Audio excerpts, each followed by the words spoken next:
Welcome to episode 24 of Liquid Velvet Literature, Fate, Up Against Your Will.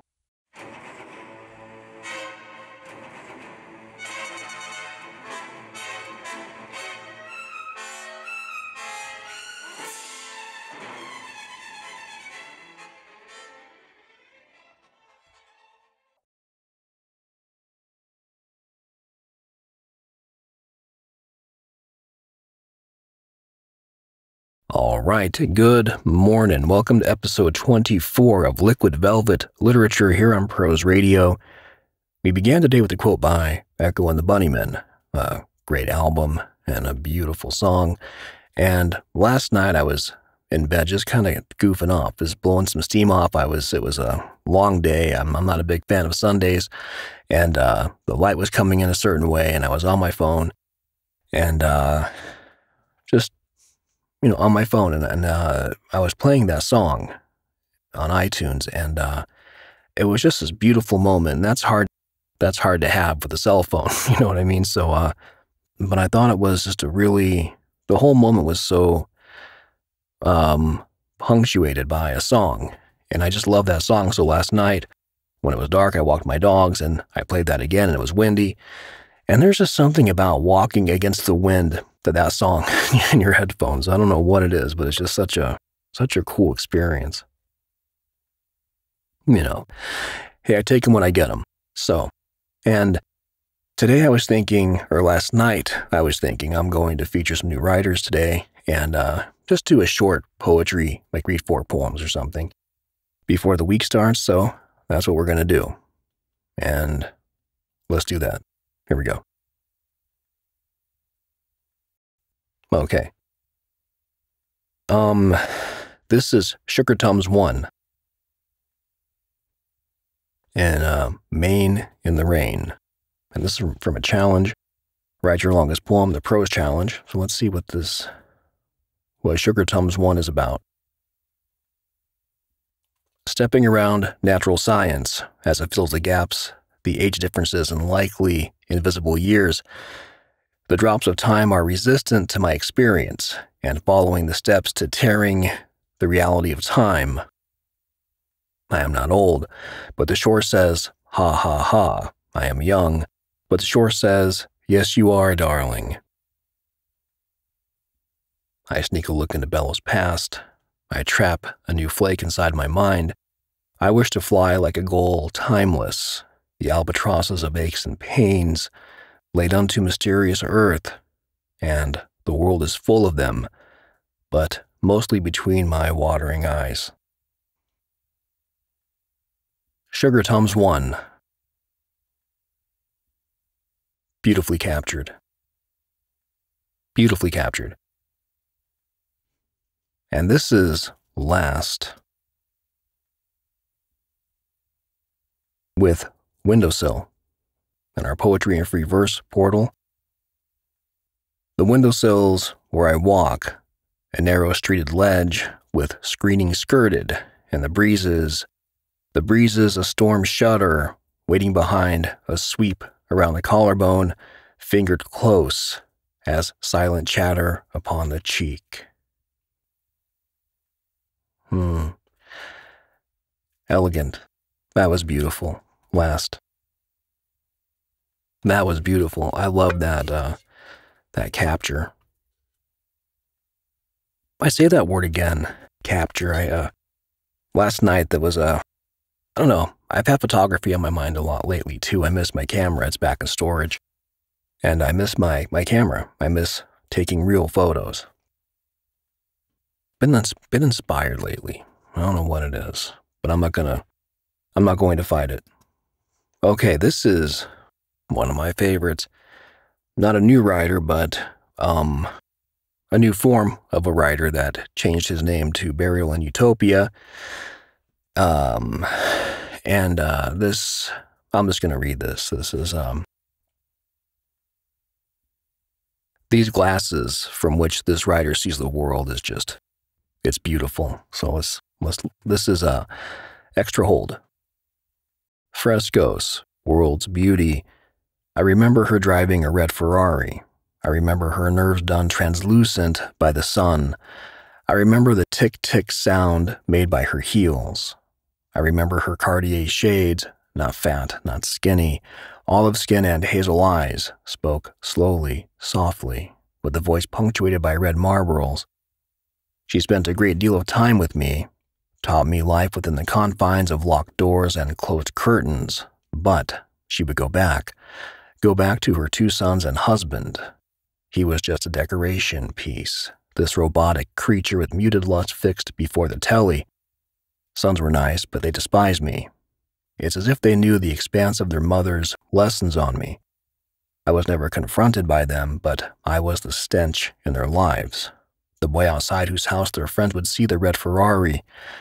I exposed them to locker room rant, turned their parents into strangers, but what did I do? I was just a good host, a good student.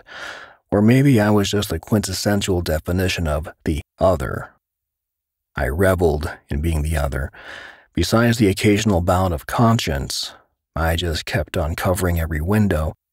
Window after window I covered. More sheets and more cigarettes, more colored cigarette butts.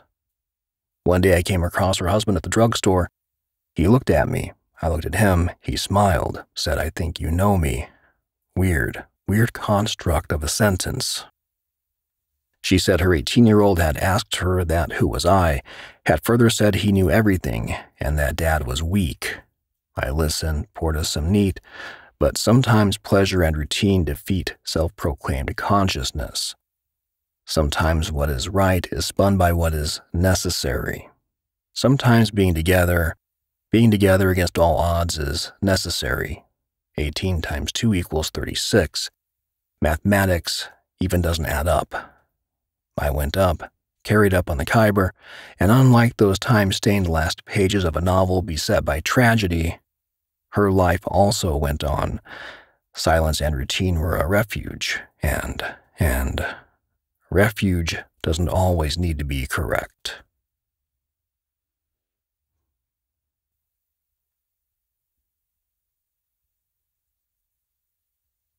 What did I say?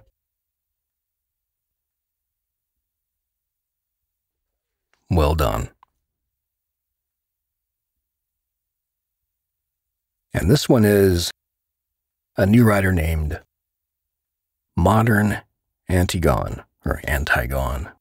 And this is in poetry and free verse, and it's a poem for the burned-out Belarusian houses. This is the poem for the 628 Belarusian villages burned alive, matchstick frame houses with their people dead inside while they watched you die. They led you to the square and slaughtered you there. This is the poem for the grandmother laid living dead in the street. Why bother, says one to the other. They killed you with laughter. This is the poem for the mother who tried to push her child out a window, clinging to your shirt, wailing, "Your baby's died," screaming. This is the poem for the father trying to shove his way out of the flaming barn. They shot at your feet when you wouldn't listen, beating your fists bloody on the door. This is the poem for the boy turned partisan, the one who escaped hidden in the trees, a rifle over his knees. He no longer dreams. This is a poem for the children of the Katyn massacre, that is to say, the ghosts left behind in the Belarusian countryside, immolated for nothing.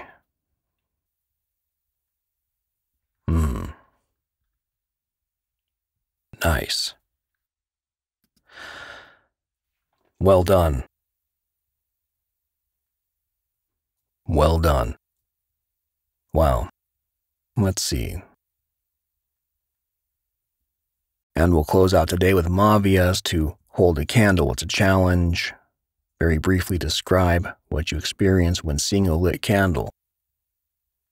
And Karen Kitchell created this challenge. This is cool. I love these little, what did I say earlier? A moment captured. And this is, I'll close it out with this. This is a great way to close out today. Okay. Can I begin to convey adequately the significance of the lit candle in the dimensions of imagination if you cannot already relate in some way to what it means to take heart from a struck match? I'll sit us there, if you're willing, for a moment. It's a bright, incandescent rhombus, a square turned, perfect, a diamond. That is the surface of the lighted table. It floats in an otherwise seemingly borderless space. It might be said to be literature unmade, a meandering mess, reaching for oxygen, the way a book is closed and the cover glares. A darkness on so many levels, lit. We seldom eat here, though there is a freezer fridge. It functions entirely as a closet, unplugged. We keep our cash in a pickle jar on the center wire rack. It is the kitchen in name still, and the wood table itself is like a plain slice of bread, lightly warmed toast. It's spread with books and papers and dotted with the Holy Bible in the center and anchored by a pair of brass candlesticks. We're dressed like we're going out. I mean in padded pants and jackets, hood, hats, layers on layers, and the kind of gloves real artists wear with no fingers. We cut them off ourselves in frustration, then splurged and bought a couple of $4 pairs pre-made. Whether we're slowly sipping the second pressing of a shared tea bag, or reading aloud in the near whisper, or silently writing and sketching some quixotic idea, the thing that keeps us glued and heartened is the tiny glow of the eyes of 2 candles. The poverty of less would demoralize. Of course we can share 1, but 2 represents us better, each burning at the wick at astonishingly even tempo. It is a kind of understated miracle the way household emergency-grade wax melts at a fairly predictable rate. We know we have about 2 hours. I speculate that it's the extra chill of our surroundings that keeps these candles hardened. Each should only last an hour, according to the package. That's beautiful. Just lighting a candle, and this writer pulls this out of that, and that's the essence of art, I think, of all. A song like The Killing Moon, or a poem like this, it just captures that. Thank you for the beautiful challenge. Karen Kitchell, wonderfully written.